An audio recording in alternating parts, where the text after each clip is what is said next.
আসসালামু আলাইকুম ওয়া রাহমাতুল্লাহি ওয়া বারাকাতুহু। এটাই বাংলা, এটাই হচ্ছে ভারতবর্ষ। খুব সংক্ষিপ্ত আকারে বাংলাদেশে কিছুদিন আগে একটা ঘটনা ঘটেছিল, আমি একটু বলে দিতে চাই। সেটা হচ্ছে একটি কোরআনে করিম, কোরআন শরীফ, ইসলাম ধর্মের সর্বোচ্চ গ্রন্থ, ধর্মগ্রন্থ পবিত্র কোরআন একটি হিন্দু মন্দিরে রেখে দিয়ে আসা হয়েছিল। এখন প্রশ্ন হচ্ছে যে যদি একজন সচ্চা মুসলিম, তার ইমান যদি সঠিক থাকে, যারা পরিমাণ যদি তার ইমান থাকে, সে তার পবিত্র ধর্মগ্রন্থ কখনো কোনো মন্দিরে গিয়ে রেখে আসতে পারে না। আর যদি কেউ সত্যি হিন্দু থেকে থাকে, তাহলে সেও একজন অন্য ধর্মের ধর্মগ্রন্থ তার নিজের মন্দিরে রাখতে পারে না। তাহলে রেখেছিল কারা?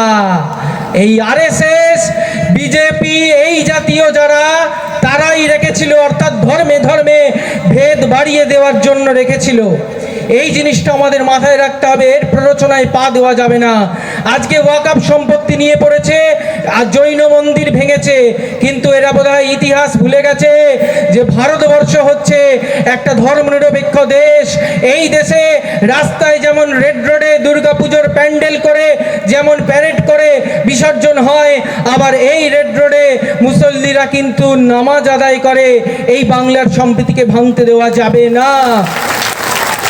আমি হিন্দু হয়ে ইয়া দেবী সর্বভূতেষু চেতনিত্য বিধীয়তে নমস্তস্যৈ নমস্তস্যৈ নমস্তস্যৈ নমো নমঃ যেমন চণ্ডীপাঠ করতে পারি, আবার আমার বলতে আপত্তি নেই ইয়া নবী সালাম আলাইকা, ইয়া রাসূল সালাম আলাইকা, ইয়া হাবিব সালাম আলাইকা, সালাওয়াতুল্লাহ আলাইকা। কারণ আমি বিশ্বাস করি এক ঈশ্বর সত্য, এক ঈশ্বর সত্য, তিনি সর্বশক্তিমান এবং তিনি আমাদের এত শক্তি দেবে যেই রকম ভাবে এই অত্যাচারীরা কৃষি আইন প্রত্যাহার করতে বাধ্য হয়েছিল, সেই বিজেপি আরএসএস সরকার, সেই ধর্মনিরপেক্ষতার বিরোধী সরকার এই ওয়াকফের কালা আইন প্রত্যাহার করবে, করবে, করবে। সবাই ভালো থাকবেন। সবাইকে ধন্যবাদ জানিয়ে আমি আমার সংক্ষিপ্ত বক্তব্য শেষ করলাম।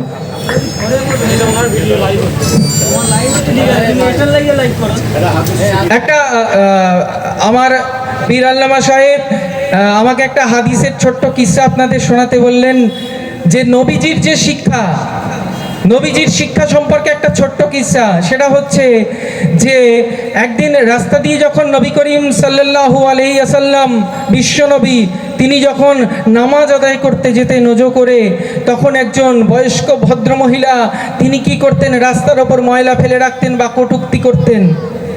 প্রত্যেক দিন নবীজি যখন যেতে, তার ওযু ভঙ্গ করার জন্য এই কাজটি তিনি করে থাকতেন। কিন্তু একদিন নবীজি যখন তিনি নামাজ আদায় করতে যাবেন, আজান শুনে যখন এগিয়ে যাচ্ছেন আস্তে আস্তে মসজিদের দিকে ওযু করে, তখন দেখছেন যে ওই মহিলা সেখানে অনুপস্থিত, রাস্তায় কোনো ময়লা ছড়ানো নেই, কেউ কটূক্তিও করার নেই। তখন নবীজি বুঝতে পারলেন যে নিশ্চয়ই আজকে কিছু একটা অঘটন ঘটেছে। তাই তিনি সেই মহিলার বাড়িতে গেলেন। বাড়িতে যাওয়ার পর সেইখানে তার খোঁজ নিলেন যে তার স্বাস্থ্য খারাপ, অর্থাৎ তার শরীর খারাপ হয়েছে। শরীর খারাপ হওয়ার জন্য নবীজি নিজে দায়িত্ব তার চিকিৎসা করালেন এবং তাকে সুস্থ করলেন। এবং সেই মহিলা বুঝতে পারলো যে যাকে আমি কটূক্তি করতাম, যাকে আমি খারাপ কথা বলতাম, যার সম্পর্কে আমি সমালোচনা করতাম, গীবত করতাম, সে আর কোনো সাধারণ মানুষ নয়, সে হলো ওপরওয়ালার একজন প্রেরিত শেষ রাসূল। তাই তার এই আচরণে তিনি সন্তুষ্ট হয়ে লা ইলাহা ইল্লাল্লাহ মুহাম্মাদুর রাসূলুল্লাহ সাল্লাল্লাহু আলাইহি ওয়াসাল্লাম তিনি কালেমা পড়ে মুসলিম হয়েছিলেন। এইটাই নবীজির শিক্ষা। আমাদের মনে রাখতে হবে যে এই ধর্ম, এই লড়াই হিন্দুদের বিরুদ্ধে নয়, এই লড়াই সাম্প্রদায়িক শক্তির বিরুদ্ধে। তাই সবাই সুশৃঙ্খলভাবে এই আন্দোলনকে একটা পরিণতি দান করুন, যাতে এই কালা আইন এই ভারত সরকার প্রত্যাহার করতে বাধ্য হয়, বাধ্য হয়, বাধ্য হয়। সবাই ভালো থাকবেন। ধন্যবাদ সবাইকে।